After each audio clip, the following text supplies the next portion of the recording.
Aujourd'hui, je suis ravie de vous retrouver dans un épisode où on va parler d'un sujet que j'adore, le yoga avec une approche fonctionnelle, mais aussi de yin yoga. On va également parler d'intuition, de comment finalement avoir une vision un peu plus adaptée de l'anatomie, adaptée aux différentes morphologies que nous avons toutes et tous. Bienvenue dans ce nouvel épisode de Yogis Alive Podcast, le podcast dans lequel on parle de yoga, on parle de tout ce qui gravite autour de yoga et de la vie, tout simplement, mais toujours en gardant un esprit ouvert, curieux et nuancé. Je suis ravie de retrouver Gwen qui est aussi douce que passionnante et qui va du coup nous expliquer comment le yin yoga peut avoir une approche fonctionnelle. Un épisode donc qui va peut-être aussi ouvrir notre esprit et nous apporter de nouvelles perspectives sur ce type de yoga. Alors je vous souhaite une bonne écoute et je vous laisse avec l'épisode. Donc ravie de vous retrouver aujourd'hui avec notre chère Gwen, et aujourd'hui on va parler d'un sujet que j'adore, donc l'approche fonctionnelle du yoga et aussi du yin yoga, sujet que je connais un petit peu moins. Donc je suis ravie que tu sois là aujourd'hui. Alors Gwen, pour les personnes qui n'ont pas encore la chance de te connaître, est-ce que tu peux te présenter rapidement ? Déjà, merci Isa de me recevoir aujourd'hui. Je suis très heureuse qu'on puisse échanger sur ce sujet qui nous tient à cœur à toutes les deux. C'est vraiment un plaisir d'être là. Et donc pour faire court, je m'appelle Gwen, j'ai 40 ans, je suis prof de yoga. J'ai commencé le yoga il y a une dizaine d'années, j'enseigne depuis 8 ans. Et je suis formée en Hatha Vinyasa, en Yin Yoga, en Strala Yoga et en Yoga Nidra.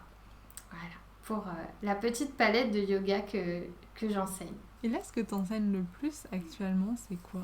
Ce que j'enseigne le plus, c'est le Strala Yoga. Et assez proche de ce que je peux faire aussi en Yin Yoga. Et puis j'aime bien aussi mélanger les deux, ce qu'on appelle Yin Yang Yoga maintenant, donc une partie dynamique, une partie statique.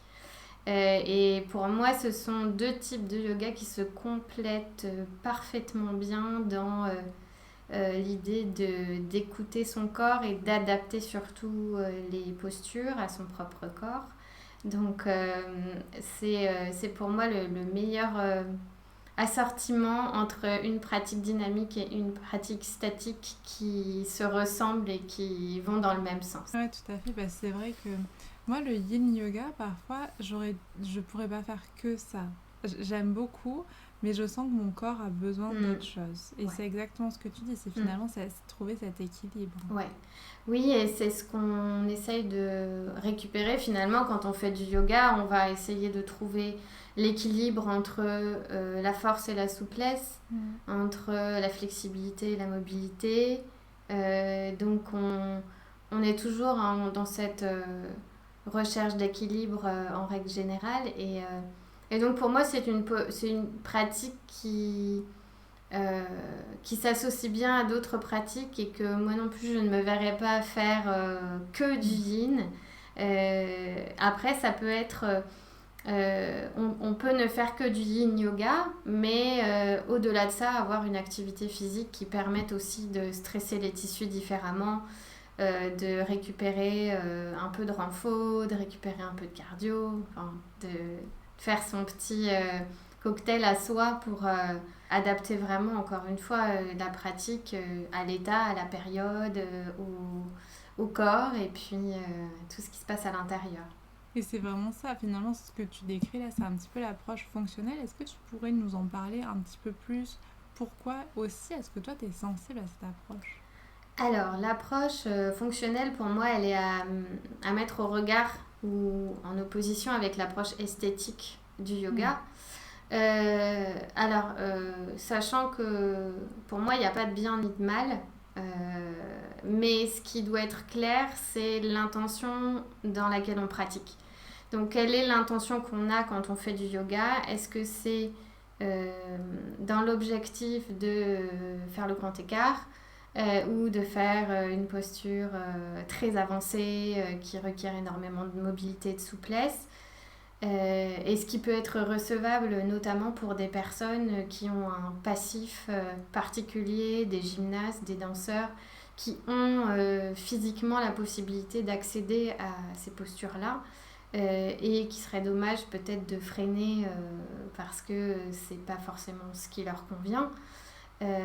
Ça va être quelque chose qui va convenir à ces personnes-là. En revanche, le problème pour moi, c'est d'imposer cette image un peu parfaite et sans défaut du yoga et de faire croire peut-être à certaines personnes qu'on va pouvoir, à force de pratique, aboutir à ces postures.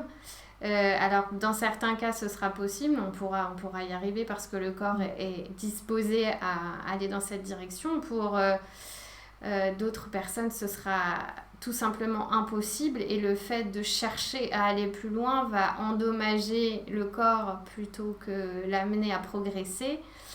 Et pour moi, l'approche fonctionnelle, c'est aborder la posture par la fonction et donc se demander qu'est-ce qu'on a envie de travailler en faisant telle ou telle posture et comment on va faire pour travailler cette zone en adaptant la posture au mieux à la personne qui pratique. Donc, encore une fois, il n'y a pas de bien ou de mal, mais il y a juste à définir au départ qu'est-ce qu'on a envie de faire avec sa pratique du yoga et surtout de connaître les risques aussi qu'on peut encourir avec une pratique un peu trop extrême. Parce que souvent on se retrouve très clairement face à des images qui font penser à de la contorsion plutôt qu'à du yoga. Et encore une fois, la contorsion, c'est une discipline particulière. Ça fait pas forcément partie du yoga, c'est autre chose. La gymnastique, c'est autre chose. Il peut y avoir des croisements, mais c'est bien aussi de pouvoir faire la part des choses, je pense, dans notre pratique du yoga. Tout à fait. Et ce que tu dis par rapport à l'intention, tu me dis si je me trompe, mais dans l'épisode où avec Rémi, vous avez parlé du Strala Yoga, où il y avait cette créativité, finalement, sur une même posture, tu peux avoir différentes intentions, donc ça augmente énormément ta créativité. Oui, absolument. Ouais, tu peux décider de pratiquer telle ou telle posture pour une quantité énorme de raisons. Tu peux décider de te focaliser sur l'aspect purement physique parce que tu veux étirer des tissus, parce que tu veux renforcer des tissus, parce que tu veux gagner en mobilité. Et puis après, si tu es plus orienté sur l'aspect énergétique, tu peux aussi travailler une posture pour développer l'aspect énergétique de la posture, pour faire circuler l'énergie, pour stimuler des méridiens, des chakras, quand on parle de cette partie-là du yoga en tout cas. Donc je pense que l'approche fonctionnelle, en fait, elle se rapproche aussi de l'intention qu'on peut mettre derrière la pratique du yoga et derrière ce qu'on va transmettre aussi et pourquoi on fait les choses en fait. Oui, bien sûr, c'est très très juste ce que tu dis. Et je me pose la question, parce que tu nous as dit que tu avais fait du hatha, du vinyasa avant, est-ce que c'est quelque chose que tu cherchais dans ces pratiques ou c'est finalement une philosophie que tu avais toujours eue et finalement maintenant dans ce que tu pratiques tu le retrouves plus? Comment est-ce que tu as cheminé finalement dans cette approche? Alors en fait, l'approche fonctionnelle, elle m'a été vraiment transmise par le yin yoga. Okay. Quand je me suis formée au Hatha Vinyasa, on a eu très peu d'infos sur le fonctionnement du corps. Et donc, c'est difficile d'avoir une approche fonctionnelle si on ne connaît pas le fonctionnement du corps.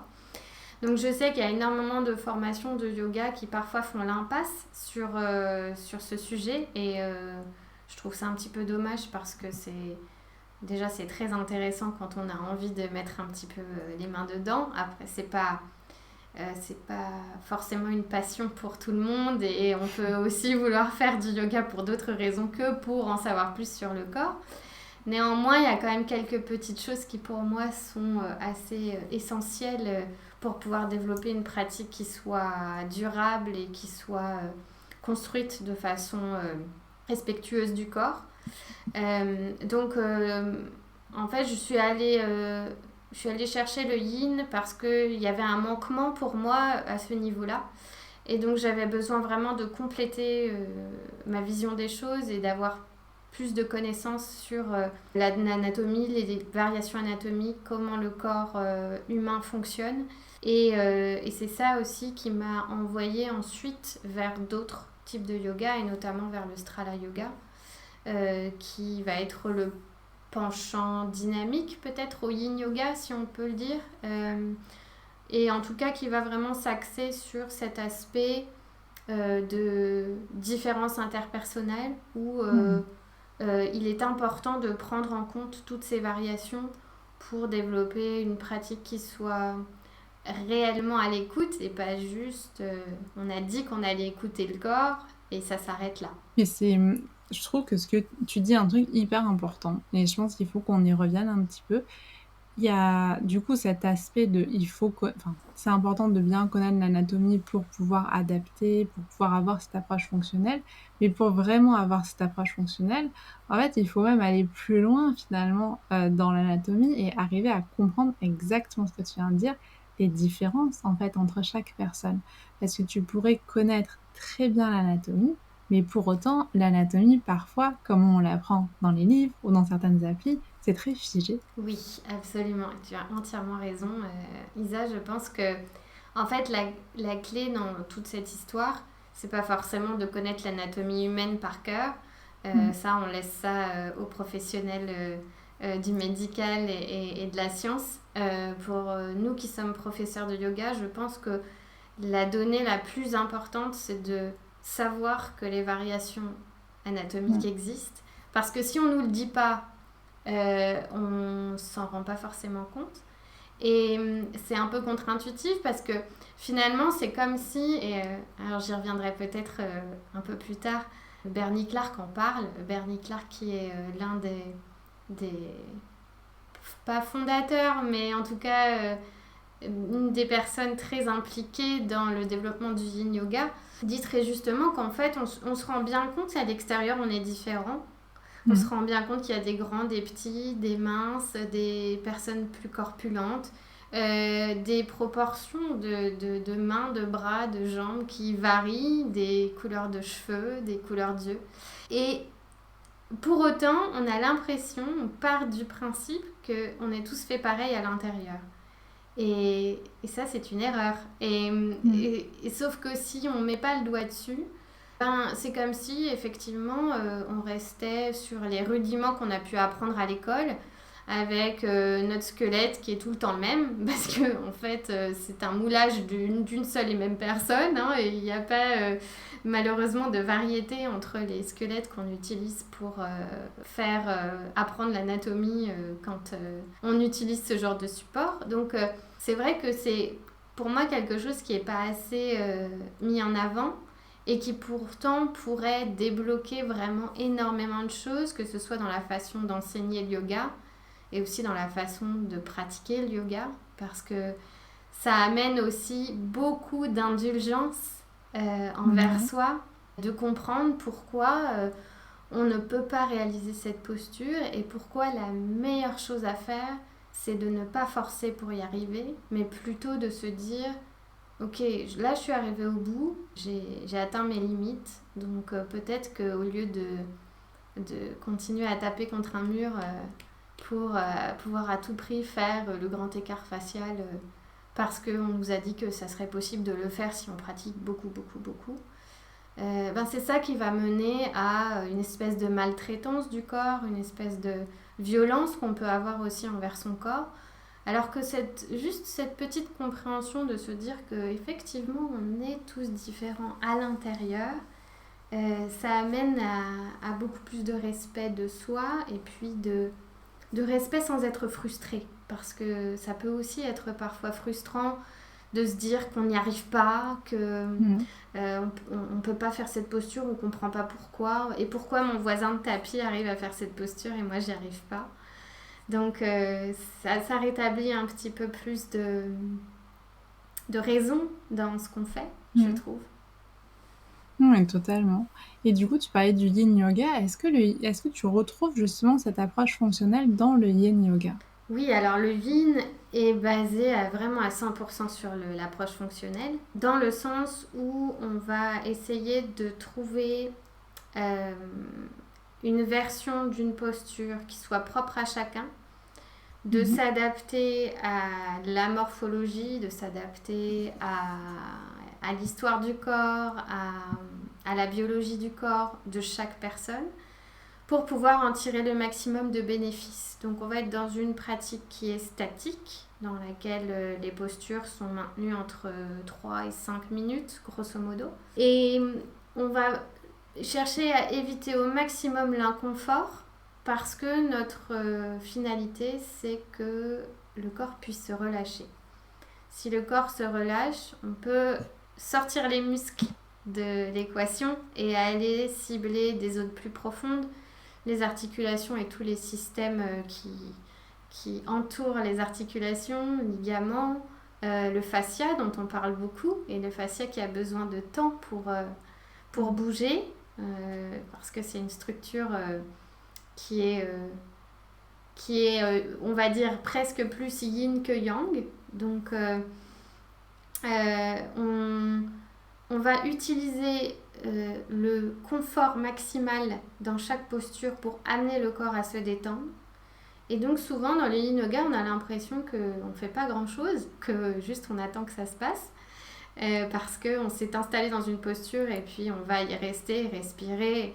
Et ça peut être très challengeant pour certaines personnes, notamment quand on a plutôt tendance à avoir besoin de mouvement et puis que dans la tête ça va très vite et qu'on a du mal à se poser. Donc ça peut être une pratique compliquée parfois. Mais on va à chaque fois qu'on s'installe dans une posture faire en sorte que le corps puisse se détendre. Et pour qu'il puisse se détendre, on va le soutenir, on va l'accompagner avec des supports, on va rajouter des polochons de yoga, on va rajouter des couvertures, on va rajouter des briques, des sangles parfois, pour pouvoir cibler une zone en particulier, et c'est là qu'on retrouve le fonctionnel. Donc on va se dire, dans telle posture, notre objectif c'est, admettons, d'étirer les ischio-jambiers. Comment on va faire pour étirer les ischio-jambiers en douceur? Comment on va adapter la posture pour que la personne qui s'y installe puisse y rester longtemps, sans souffrir, sans avoir d'inconfort, de douleur qui se manifeste, parce que là, on n'a qu'une envie, si ça arrive, c'est de sortir de la posture. On ne va pas pouvoir la tenir aussi longtemps. Et donc, on s'axe vraiment sur le pourquoi de la pratique de telle posture et comment faire pour rendre cette posture accessible et confortable pour la personne qui pratique. Et ça va donc différer en fonction de chaque personne. Et on va avoir une installation différente, des supports différents, des versions différentes de la posture pour chaque participant au cours de Yin. Et alors ça demande quand même une grande connaissance de la part de la personne parce que quelque part, si la posture doit être confortable, faut pas que ça tire, faut pas qu'il y ait de sensations trop inconfortables. Ouais. Donc c'est difficile presque d'anticiper l'inconfort. Oui, alors on va progresser un peu en tâtonnant. On va encore une fois explorer un peu, partir d'une version, voir ce que ça donne en termes de sensations. Ne surtout pas s'obliger à maintenir une posture dans la durée si jamais il y a un inconfort qui se présente, parce que comme tu le dis très bien Isa, parfois au début ça va, ça va, c'est bon, il n'y a pas de problème, et puis au bout de 2, 3, 4 minutes on commence à se dire ah là là ça tire, là je me sens pas bien, là j'ai envie de bouger, ça me fait mal. Donc tout l'enjeu de cette pratique, c'est de faire un petit pas en arrière à chaque fois qu'on s'installe dans une posture pour éviter de rencontrer cette douleur ou cet inconfort.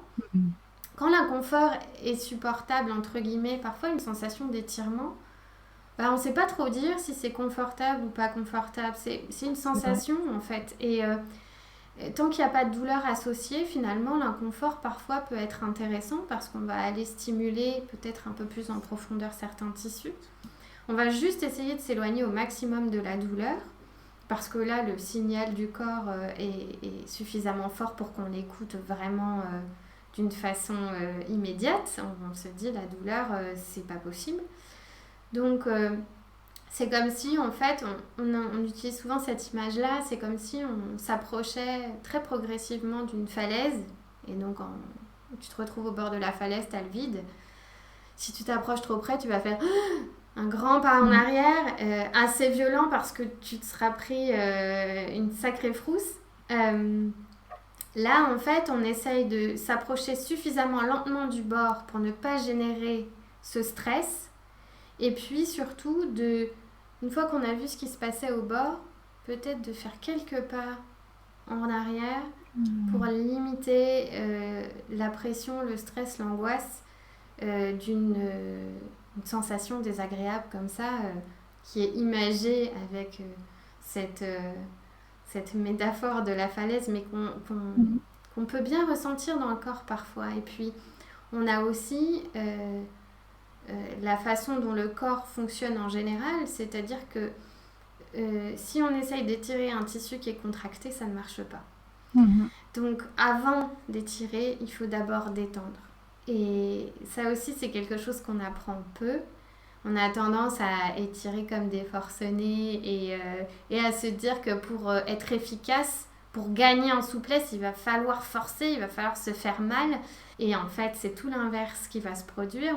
Au lieu d'étirer nos tissus, on va les raccourcir. Et donc, on perd dans l'histoire, on perd beaucoup de possibilités de gagner en mobilité et en souplesse en stressant le corps. Donc, on va plutôt rester sur le côté le moins stressant possible, avec le plus de détente possible.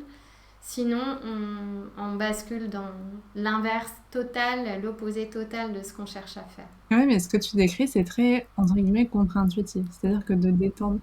Et c'est comme ça pour le lâcher-prise. Par exemple, le lâcher-prise, c'est à un moment où tu dois lâcher littéralement les manettes. Oui. Et c'est hyper inconfortable d'être face à ça.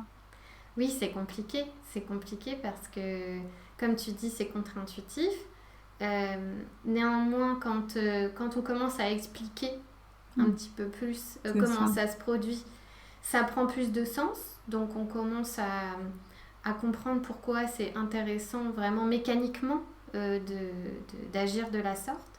Mais c'est vrai qu'on n'est pas habitué à s'installer dans une pratique où on va nous dire détendez-vous.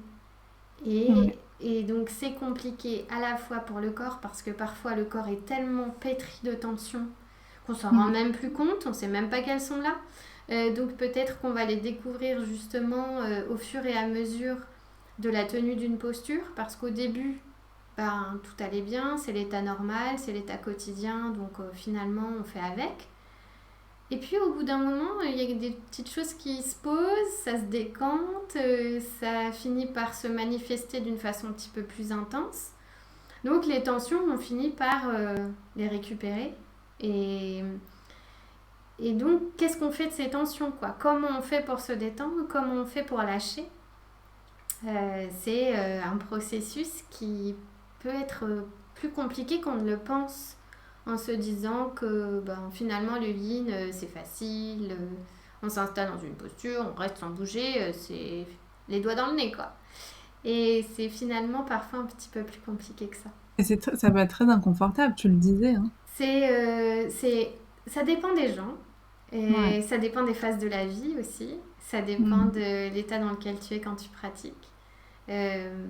Parfois c'est très inconfortable parce que effectivement y a aussi ce côté où on t'invite à ne rien faire et on est tellement dans le faire en permanence, dans le fait aussi de ne pas s'autoriser à avoir des temps morts, des temps de repos, des temps de régénération aussi, que parfois c'est un petit peu déstabilisant de se retrouver dans un moment où finalement il n'y a rien à faire et il y a juste à laisser faire. Donc, comme tu le disais, il y a une forme de lâcher-prise aussi parce que on autorise le corps à se laisser porter, en fait, et à laisser les choses se produire sans que nous ne soyons en mesure de faire quoi que ce soit. Et du coup, pourquoi est-ce que toi, t'es allée vers cette forme de yoga, sachant que t'étais plutôt partie sur des choses qui étaient quand même plus dans le mouvement? Je pense que eh ben justement, il y a eu cet équilibre que je suis allée chercher ailleurs. Euh, j'ai, moi, ce que j'aime vraiment dans le yoga, c'est le mouvement. Mhm. Donc spontanément, je pense que je ne serais pas allée vers une pratique comme le yin. Et puis finalement, j'en parlais un petit peu dans le podcast avec Rémi. Quand j'ai commencé à enseigner le vinyasa, je me suis retrouvée avec des douleurs physiques récurrentes, avec une espèce de pression aussi, de pression de résultat, parce que on s'oblige soi-même à réussir les postures, Mm. parce qu'on est prof, donc il faut quand même... on se met en tête qu'il faut avoir un standard, alors que ben là, très clairement, mon corps était en train de me dire que ça ne marchait pas. Que les alignements qu'on m'avait appris et que je continuais à transmettre à mes élèves ne fonctionnaient pas. Et à partir du moment où ça n'a pas fonctionné pour moi, je me suis dit, il va falloir aller chercher des réponses ailleurs parce que je ne peux pas continuer comme ça en fait. Je vais enseigner 1 an, 2 ans et puis après je vais m'arrêter parce que mon corps sera HS. Après, pourquoi le yin? Je pense que ça a été une question beaucoup de synchronicité et c'est souvent comme Mhm. ça. Il y a des occasions qui se présentent, il y a des informations qu'on reçoit et qu'on n'était peut-être pas à même de recevoir avant. Donc, je me suis dirigée presque malgré moi en fait vers le yin et, et c'est vraiment le yin qui a changé ma façon d'aborder le yoga, d'enseigner, qui a changé aussi ma façon de faire du yoga dynamique. Donc ça a été un enseignement énorme en fait de juste débloquer ça, débloquer la différence et comprendre pourquoi moi certaines choses ne marchaient pas avec mon corps, pourquoi certains alignements ne me convenaient pas, parce que j'étais pas en mesure de les remettre en question plus tôt. Donc ça a été un cheminement.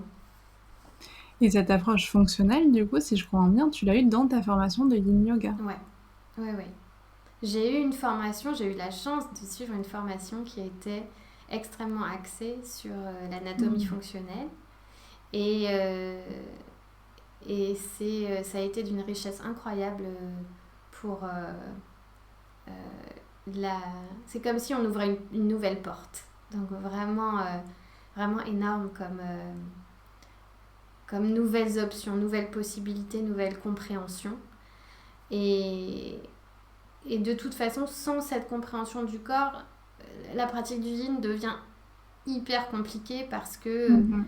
on est là pour accompagner l'élève dans la mise en place d'une structure qui lui convient, une structure autour de la posture avec des supports, des tout petits ajustements pour certaines parties du corps qui peuvent tout changer dans le ressenti. Et donc là, il y avait trop de focus sur le corps pour que je puisse ensuite revenir à quelque chose de bête et méchant dans les consignes qu'on peut donner parfois et qui sont répétées, répétées, répétées, parce qu'elles sont répétées jusqu'à temps qu'elles soient remises en question, mais Mhm. c'est important pour moi de questionner le pourquoi on fait ça en fait, pourquoi on fait cette posture de cette façon, et est-ce qu'il n'y a pas d'autres façons de faire qui fonctionnent aussi. Et c'est là où l'approche fonctionnelle du yoga devient très intéressante, puisqu'on ne cherche plus à réaliser une posture en particulier, mais on cherche à créer une fonction à travers cette posture dans le corps. Et cette fonction, elle peut être très bien faite aussi par une autre posture. Donc parfois, on peut aussi remplacer une posture par une Mhm. autre parce que quelqu'un ne sera pas en mesure de réaliser la première posture à laquelle on a pensé pour X ou Y raison. Et comme on a défini le pourquoi, on va pouvoir facilement lui proposer une alternative qui lui convient mieux, dans laquelle il se sent mieux, puisque là, notre indicateur, notre thermomètre, ça va vraiment être la sensation. Et on insiste énormément là-dessus quand on fait du yin yoga, sur la définition aussi des sensations, parce que c'est très difficile de savoir qu'est-ce que c'est une sensation de tension dans un tissu, qu'est-ce que c'est une sensation de compression entre plusieurs structures, comment ça se manifeste, est-ce qu'on ressent, je sais pas, une sorte de chaleur, une sorte de blocage, de fourmillement, il y a le langage en fait de la sensation est extrêmement vaste, mais c'est comme si on n'y avait pas accès spontanément. C'est quelque chose qu'on a besoin d'apprendre. Et ça, tu l'as appris parce que là, les mots que tu as employés me font penser à Bernie Clark, par exemple. Est-ce que c'est grâce à ça que tu as appris ou... Ouais, c'est grâce à ça, et c'est encore une fois grâce à ma formation en yin que j'ai appris tous ces concepts qui sont pour moi la base vraiment hyper importante qu'on devrait connaître et qui est hyper simple quand on nous l'explique, quand on aborde ces principes du mouvement. Finalement, c'est assez facile à comprendre et ça permet de débloquer vraiment beaucoup de choses dans le corps. Et Bernie Clark, justement, a défini un certain nombre comme un petit dictionnaire des sensations qui peuvent nous amener, nous mettre sur la piste de qu'est-ce qui peut se passer dans le corps à ce moment-là. Quand je fais telle posture, qu'est-ce qui se passe dans mon corps ? Et bien avec cette sensation, je vais peut-être pouvoir comprendre un peu mieux pourquoi je ne peux pas aller plus loin. Et ça aussi, c'est pour moi la question la plus importante à se poser quand on pratique, c'est qu'est-ce qui me bloque et pourquoi je ne peux pas aller plus loin dans cette posture. Est-ce que c'est quelque chose que je vais pouvoir dépasser à force de pratique, ou est-ce que c'est quelque chose qui est inhérent à mon anatomie, ma morphologie, et que je ne pourrai jamais dépasser parce que si j'essaye, je vais me faire mal. Et de toute façon, j'arriverai sans doute pas à réaliser la posture. Dans tous les cas, ça ne viendra jamais. Donc, où est-ce que tu places le curseur ensuite, une fois que tu sais qu'est-ce qui te bloque dans une posture ?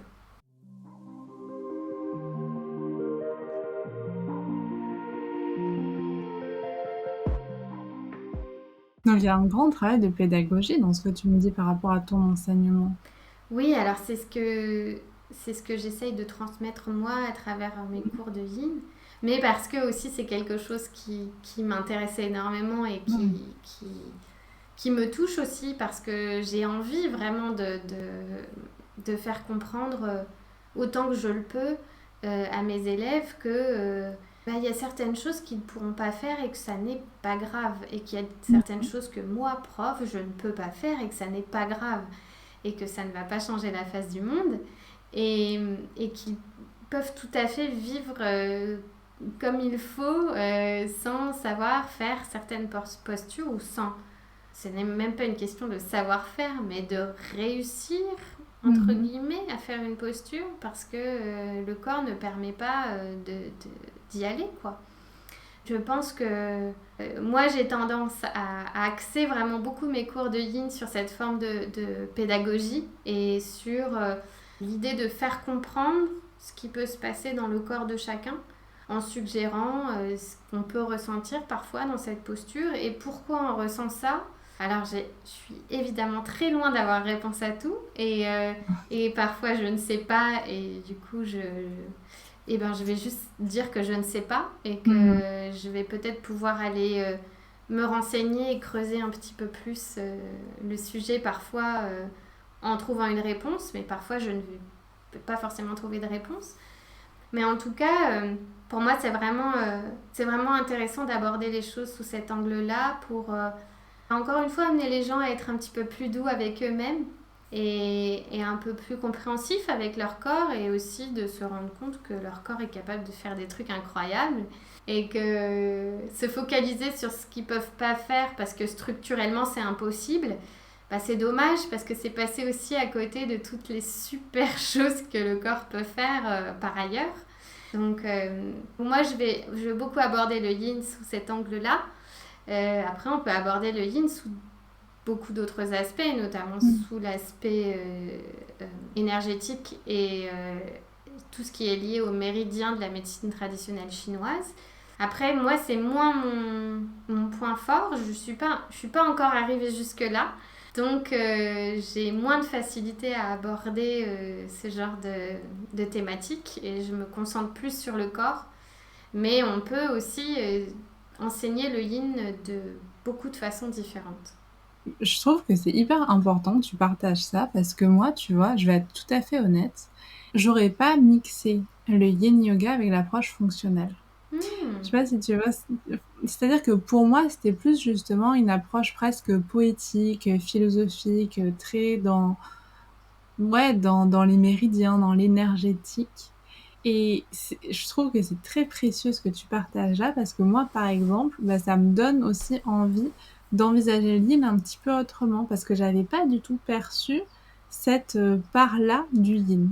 Et je sais pas si ce que je te dis là, c'est quelque chose que tu as déjà entendu. Si, et j'y étais Oui. aussi, j'y étais confrontée pas négativement, hein, mais je me suis rendu compte aussi que finalement, il y a tellement de façons d'aborder le yin, il y a beaucoup de portes d'entrée. Et je pense que ça va dépendre de la sensibilité de chaque personne à certaines choses. Donc, si on est sensible à l'énergétique, on va peut-être plutôt choisir cette porte d'entrée. Si on est sensible à l'anatomie, on va peut-être aller ailleurs et se concentrer sur le corps plutôt que sur l'énergétique.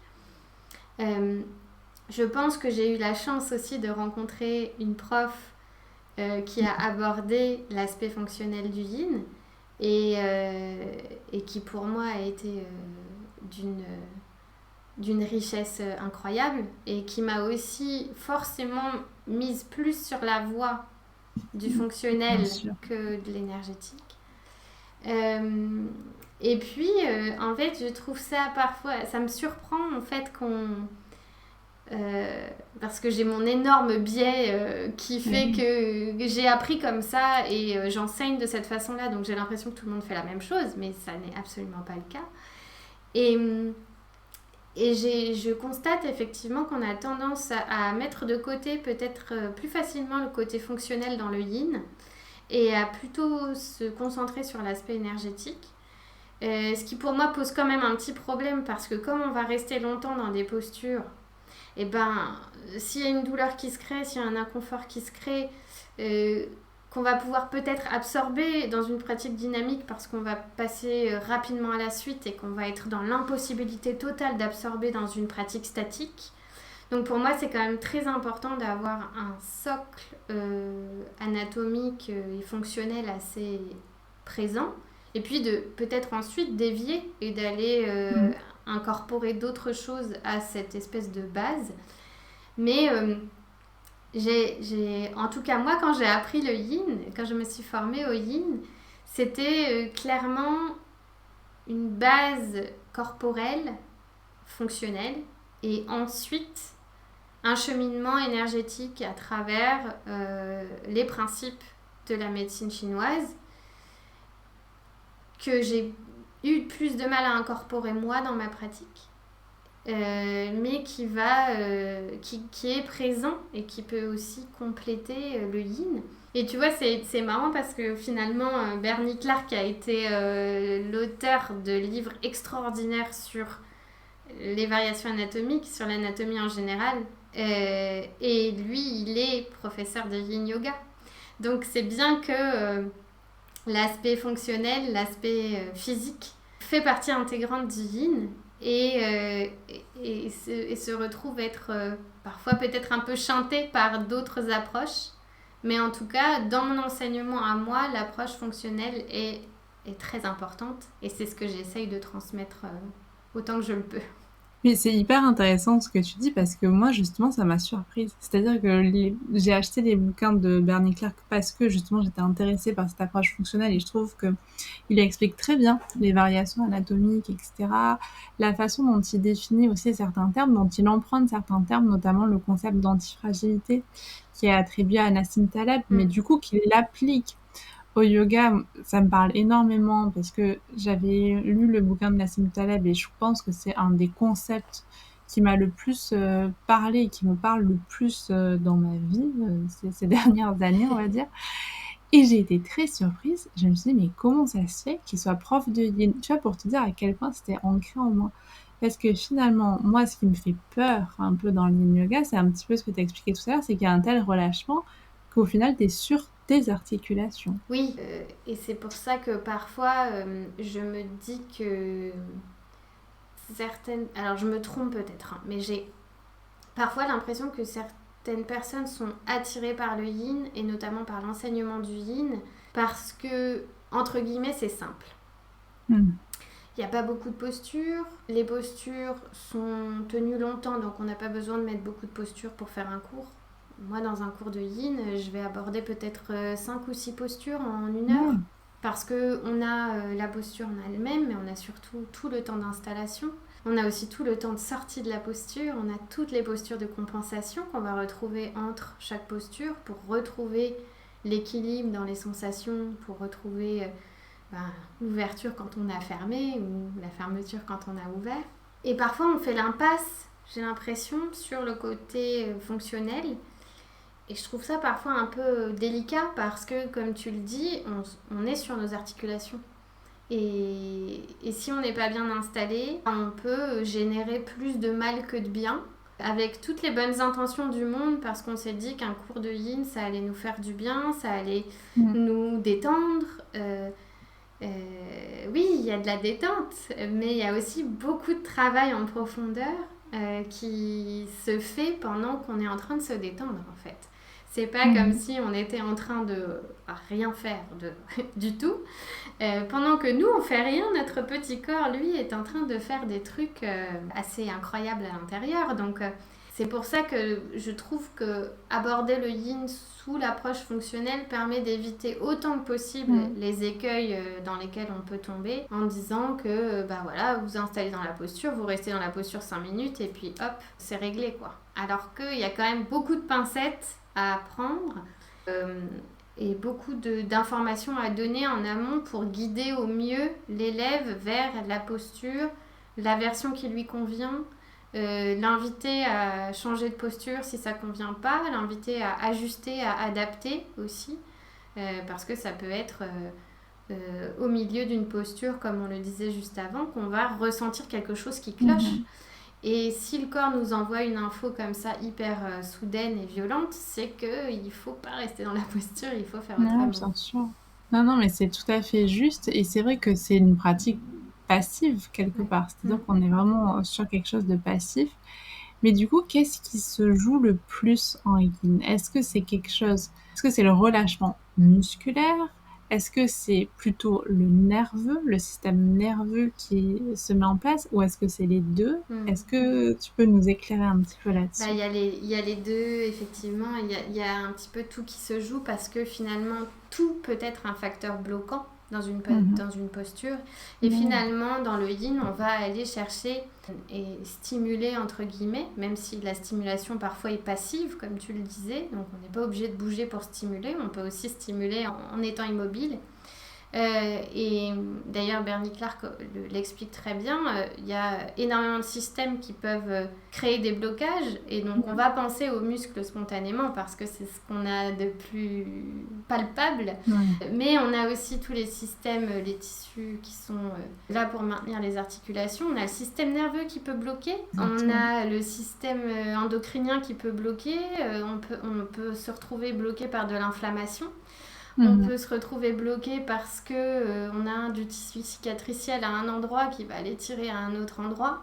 Donc en fait, tout est vraiment interconnecté dans le yin. Et on peut évidemment pas tout envisager parce que ce serait un travail colossal. Et Et ça mettrait pour le coup énormément de charge mentale sur les élèves parce qu'il faudrait penser à tout et qu'on n'a pas les connaissances disponibles pour acquérir tout ça spontanément. Donc on va plutôt se focaliser, en tout cas moi dans ma démarche, sur le relâchement du frein nerveux pour ce qui est de l'assouplissement.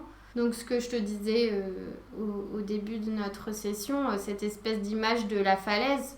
Donc on va essayer d'amener nos muscles à se détendre en les rassurant aussi, parce qu'il y a aussi beaucoup de dialogue intérieur qui va s'installer et qui parfois va faire des miracles d'ailleurs sur certaines zones, parce qu'on va créer cette connexion avec le corps et réussir parfois à dépasser certains blocages en rassurant nos tissus. Et on va donc beaucoup se concentrer là-dessus, donc sur le côté musculaire et sur le côté osseux. Mais on garde en tête qu'il y a aussi tous les autres systèmes du corps qui vont interagir dans l'idée de la mobilité globale, en fait, de l'amplitude de mouvement disponible. Qu'est-ce qui se met en travers du chemin et comment je fais pour non pas défoncer la porte, mais contourner et aller chercher peut-être la posture d'une autre façon. Pour récupérer la fonction de la posture, on a voulu étirer les ischio-jambiers, on s'est installé dans une pince. Mais comment je fais pour rendre cette posture abordable pour mon corps et pour expliquer à mes muscles que non, je ne vais pas me jeter dans le vide et que je vais rester à bonne distance du bord de la falaise et que là, il va pouvoir se relâcher vraiment. Super intéressant. Et du coup, là, maintenant, tu me donnes envie de découvrir le Yin Yoga après le Strala Yoga, le Yin Yoga. Là, au moment où l'épisode sortira, on sera fin de l'automne, début de l'hiver. Est-ce que justement, tu trouves que l'hiver, ça va être vraiment le moment un peu propice, on va dire, pour le Yin Yoga, ou finalement toutes les saisons s'y prêtent? Alors, toutes les saisons s'y prêtent, en théorie, mais je trouve, et en général mes élèves trouvent aussi, que les saisons froides s'y prêtent plus parce que je pense que c'est plutôt lié à l'état d'esprit qu'aux capacités corporelles qui pourraient évoluer ou changer d'une saison à l'autre, mais parce qu'on est plus à même de ralentir pendant la saison froide, pendant l'automne et l'hiver. On est plus à même de s'occuper de soi, on est plus à même aussi de rentrer dans une forme d'introspection qui nous permet peut-être d'être plus réceptif à ce qui se passe à l'intérieur. On a moins besoin de bouger, on a moins besoin d'avancer. Donc c'est vrai que notamment pour les personnes qui sont assez speed et pour qui ça va être un vrai challenge de maintenir une posture longtemps, c'est peut-être mieux de faire un essai par exemple dans un cours de yin pendant la saison froide, parce qu'on va plus s'autoriser à être dans le repli sur soi. Et puis après, moi la façon dont je pratique le yin, elle est assez proche de ce qu'on pourrait appeler le yoga restauratif. Donc là encore, il y a plusieurs façons d'aborder le yin et de faire du yin. Il peut y avoir des façons moins douces que d'autres, on va dire, même si on reste toujours dans cette idée de maintenir le confort. Moi, je vais plutôt chercher vraiment à être dans une posture où on peut se relâcher complètement, où on peut être dans la détente, où on peut être dans le non-faire. Et donc, je pense que c'est assez adapté aussi à la saison automnale et hivernale de se laisser un peu chouchouter comme ça dans une séance de yin. Oui, carrément. En tout cas, ça donne envie. On arrive bientôt à la fin et j'aimerais savoir, ou en tout cas, est-ce que tu voudrais nous partager quels conseils tu pourrais donner à des pratiquants, pas forcément les enseignants, on y viendra juste après, mais vraiment aux pratiquants qui souhaitent avoir une approche un peu plus fonctionnelle du yoga? Alors, pour moi, le conseil principal, ce serait de s'éloigner de l'esthétique, de s'éloigner de l'ambition ou de l'envie d'aboutir à un certain esthétisme dans la posture, tout dépendant évidemment encore une fois de l'intention qu'on a dans sa pratique. Donc j'ai vraiment pas envie de dire à quelqu'un que viser une posture du danseur incroyable, c'est pas une bonne chose, parce que ça peut être une bonne chose pour cette personne-là en l'occurrence. Maintenant, je pense qu'il faut aussi pouvoir donner les outils nécessaires aux élèves qu'on a pour avoir ce recul, parce que spontanément on ne peut pas le deviner. Donc on est obligé aussi de faire cette démarche pédagogique, d'apprendre et d'accompagner nos élèves vers ce détachement de l'esthétisme pur et de se concentrer sur la sensation et comme je le disais au début du podcast sur le Strala Yoga, d'écouter le corps, oui, c'est la première partie, c'est la moitié du chemin, et la deuxième partie du chemin, c'est de répondre. Donc, pour aborder la pratique fonctionnelle, j'aurais tendance à conseiller de développer l'écoute des sensations, d'affiner en fait, d'aller vraiment dans la finesse du ressenti et de s'autoriser à adapter une posture en fonction de ce qu'on ressent, parce que parfois je pense qu'on ne fait pas assez confiance à son corps et on fait plutôt confiance à son mental. Sauf que dans la bataille entre les deux, en général, c'est le corps qui gagne. Donc, j'aurais tendance à amener les gens à essayer d'aller plus en profondeur dans le ressenti et d'aller vraiment dans la liberté de faire ce qu'ils ressentent, de répondre à ce qu'ils ressentent. Mais c'est hyper intéressant. En fait, je pense que ça me parle beaucoup ce que tu dis. Je suis en train de lire le livre The Surrender Experiment. C'est très New Age. Vraiment, je m'y attendais. Toi, je pensais pas. Enfin, je l'ai lu par rapport à Ali Abdaal. Tu sais, je l'aime bien. Et puis, voilà, il propose plein de livres, etc. Et donc, souvent, j'aime bien les livres qu'il propose. Et là, vraiment, je l'ai choisi un peu, pas au hasard. Je savais qu'il était dans sa liste. Je me suis dit, ah, le pitch m'intéresse quand même un petit peu. Et en fait, c'est exactement ce que tu décris. Alors lui, c'est différent dans la mesure où il l'a fait dans sa vie, mais c'est finalement arrêter d'écouter son mental, le mental qui va souvent nous freiner, souvent nous dire non mais fais pas ci, fais pas ça, et en fait aller au-delà de ça, et finalement retrouver son intuition, enfin ce qu'on pourrait appeler l'intuition, et pas écouter son mental, parce que mental et intuition, parfois, c'est compliqué, parce qu'on a l'impression que c'est la même chose, alors que pas du tout. Oui, c'est vrai que pour nous, avec Rémi en l'occurrence, et avec le Strala Yoga, l'intuition vient plus du corps que du mental. Et c'est ça. Et ce serait presque une façon d'interpréter. En fait, l'intuition, c'est presque le moment où tu vas pouvoir être suffisamment à l'écoute de ton corps pour savoir ce qui se passe et interpréter d'une façon juste ce qui se passe dans ton corps, avoir cette espèce d'interprétation.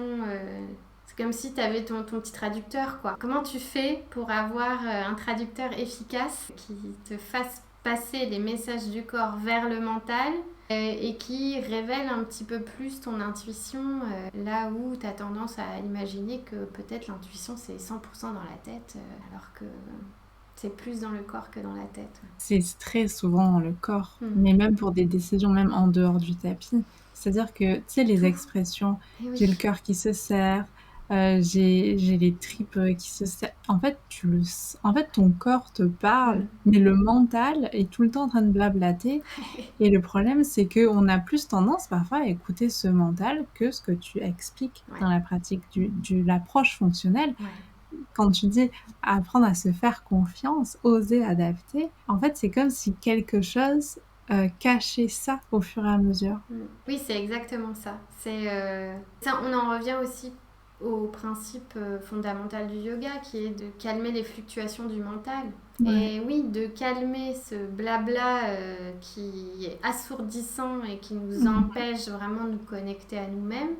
Et si on peut plus se connecter à nous-mêmes, le sens de l'intuition disparaît. Et je pense qu'à force de travailler vers cette finesse de l'écoute, parce qu'au début, c'est vraiment pas facile. Au début, on ne sait pas, on est vraiment en zone complètement inconnue, alors que c'est notre corps. C'est notre corps, on est né avec, on l'a avec nous tous les jours, on s'en sert en permanence et on ne le connaît pas.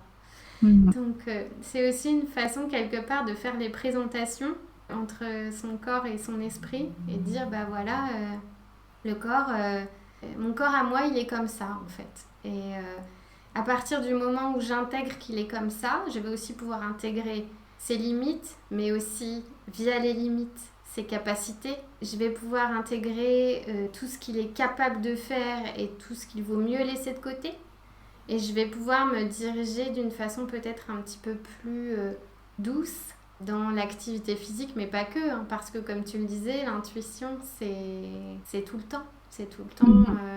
Il y a toujours des petits trucs, des petites sensations, on se dit « Ah non, là, c'est pas bon. » Là, je ferais peut-être mieux de pas me lancer dans ce projet, ou je ferais peut-être mieux de faire attention à mes relations sociales, ou je ferais peut-être mieux de faire ça. Et c'est vraiment quelque chose qu'on a besoin de réapprendre parce qu'on n'a pas... on a eu tendance aussi beaucoup à forcer le corps et du coup à faire envers et contre tout, à aller dans le no pain, no gain. De toute façon, si tu souffres pas, tu n'arriveras à rien. Donc c'est la meilleure façon de mettre le couvercle sur tout ce qui se passe dans le corps. Et c'est difficile, c'est un apprentissage vraiment qui se fait sur le long terme et puis qui va devenir ensuite de plus en plus automatique et de plus en plus fin. On va pouvoir aller plus en profondeur dans les sensations et créer un dialogue qui se fasse moins dans un seul sens. C'est très juste ce que tu dis. Ouais. Et est-ce que tu aurais des conseils? Alors j'imagine que c'est peut-être un peu similaire, mais pour les enseignants qui nous écoutent ou je sais pas, si une personne qui enseigne le yoga et qui a envie de commencer à prendre une approche un peu plus fonctionnelle, qu'est-ce que tu pourrais lui donner de spécifique? Alors, je pense que j'enverrai forcément cette personne. Tu sais ce que je vais dire, Isa? Oui, mais vas-y, dis-le. Je l'enverrai consulter les ouvrages de Bernard Clark parce que pour moi, ce sont les ouvrages les plus abordables, même si ça reste complexe et assez... c'est pas des ouvrages dans lesquels tu peux te lancer comme ça si tu n'as aucun background et aucune connaissance de l'anatomie du tout. Donc si tu es vraiment complètement nouveau dans cette démarche, ça risque plutôt d'être effrayant que d'être enrichissant. Donc j'amènerais peut-être aussi en première intention les personnes à se questionner, peut-être aussi se servir de leur corps comme petite expérience, de pratiquer avec plus de conscience de ce qui se passe à l'intérieur pour amorcer un peu le processus et remettre en question ce qui a pu être entendu, ce qui a pu être transmis de prof à élève, pas forcément dans de mauvaises intentions, parce que souvent les règles, enfin c'est même pas souvent, c'est que les règles d'alignement, elles ont été créées pour uniformiser une pratique, pour pouvoir former plus de profs plus rapidement, mais peut-être s'autoriser à remettre tout ce qu'on a entendu en question, ce qui est pas facile, c'est la toute première étape. Expérimenter dans son corps et puis ensuite aller un peu plus loin en s'intéressant à des ouvrages peut-être plus pointus sur l'anatomie et surtout sur la notion de variation anatomique, parce que comme tu le disais, Isa, c'est pas parce qu'on apprend l'anatomie qu'on apprend les variations. Et je pense qu'il faut vraiment se diriger plutôt vers ce pan de l'anatomie. On n'est pas là pour connaître par cœur le fonctionnement du corps, mais on est là pour savoir que chaque corps est différent et que on peut pas ne pas le prendre en compte. En fait, une fois qu'on a mis la main à l'intérieur de ça, on peut plus faire machine arrière. On peut plus décemment se dire ok, les alignements c'est la même chose pour tout le monde. Ça devient un non-sens complet. Donc faut être préparé aussi, je pense. Être préparé à remettre en question certaines choses, à du coup changer sa façon d'enseigner. Il faut être prêt parce que c'est un gros boulot. Et ça peut faire peur aussi parfois de se retrouver un peu dans une situation où on est en porte-à-faux entre deux choses. On sait que quelque chose ne fonctionne pas, mais en même temps c'est l'habitude qu'on a. Donc comment on fait pour basculer sur un autre paradigme en fait d'enseignement. Donc je pense que on pourrait imaginer l'introduction du concept de variation anatomique, l'expérience sur soi, sur son corps, en expérimentant les postures, en observant ce qui se passe quand on bouge, et puis ensuite aller plus loin. Et puis pour que ce soit les élèves ou les profs qui seraient intéressés par cette démarche, moi je fais des accompagnements en ligne pour justement guider des professeurs vers une autre façon de faire. Et donc ça c'est disponible si besoin. Mais c'est super, mais je savais pas du tout. Mais Gwen, qu'est-ce que tu m'apprends là? Mais c'est génial, je trouve que c'est une très belle démarche. Ouais, j'ai commencé ça il y a quelques mois et c'est très enrichissant. Et ça permet aussi, pour les profs qui sont un petit peu perdus ne savent plus trop par où prendre les choses, ou alors qui se retrouvent dans une forme de routine aussi. Parfois, quand on est prof, on se retrouve dans une espèce de routine dont on ne sait pas comment sortir. On n'a peut-être plus trop d'inspiration, on se retrouve un peu bloqué. On a envie de se diriger vers des choses, mais on ne sait pas comment faire. Donc, moi, je peux éventuellement être disponible pour ce genre de choses, pour l'avoir vécu. Je trouve que c'est important aussi de pouvoir échanger avec d'autres profs, parce qu'on a tendance à être assez isolé aussi quand on est prof de yoga. À pas forcément savoir à qui s'adresser, juste pour avoir un petit coup de pouce ou pour remettre la machine en route finalement. Donc moi je suis en mesure d'accompagner, en tout cas sur que ce soit l'approche fonctionnelle dont on a parlé, comment on fait pour introduire ça dans ses cours, et puis comment on fait pour construire un cours, construire un flow. Donc ça peut être une façon intéressante de faire évoluer sa pratique en tout cas.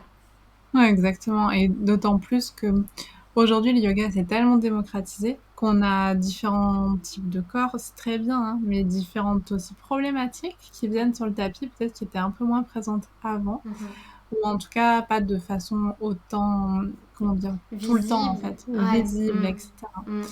Donc je trouve que c'est une super démarche. Donc voilà, pour les professeurs, vous voyez que Gwen peut vous accompagner sur ce sujet avec beaucoup de douceur et de professionnalisme. Et pour les pratiquants qui voudraient tester le Yin Yoga avec toi, c'est sur le studio en ligne? Comment est-ce que ça se passe? Ouais, tout à fait. C'est sur le studio en ligne. Donc nous avons créé avec mon conjoint Rémi un studio en ligne qui s'appelle Flow Life il y a quelques années. On propose différents types de cours, et notamment des cours de Yin Yoga qui sont disponibles à la fois en vidéo préenregistrée, donc pour ceux qui ont besoin d'avoir accès à ces cours dans des horaires peut-être un peu décalés, ou qui ont du mal à se rendre en studio pour pratiquer.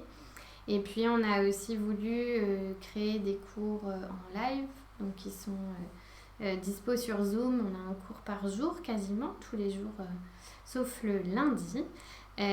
Donc on pratique tous ensemble, et le Yin Yoga, le cours de Yin Yoga, c'est le mercredi soir à 19h. Bon, parfait. Merci pour tout. Merci beaucoup Gwen pour cet échange. J'ai appris plein de choses. Enfin, encore une fois, c'était passionnant, et tu m'as enlevé, tu vois, une idée reçue que j'avais sur le Yin, et peut-être qu'aux auditeurs et auditrices aussi, en tout cas, vous nous le direz. C'est top. Merci beaucoup Isa de m'avoir reçue. Je suis très heureuse d'avoir pu discuter avec toi. Moi aussi, et je pense qu'on pourrait facilement refaire un épisode sur l'approche fonctionnelle, enfin sur tout ce dont tu as parlé. Ce serait avec grand plaisir en tout cas. Merci d'avoir été présente. Merci beaucoup Isa. Merci pour votre écoute. À très bientôt.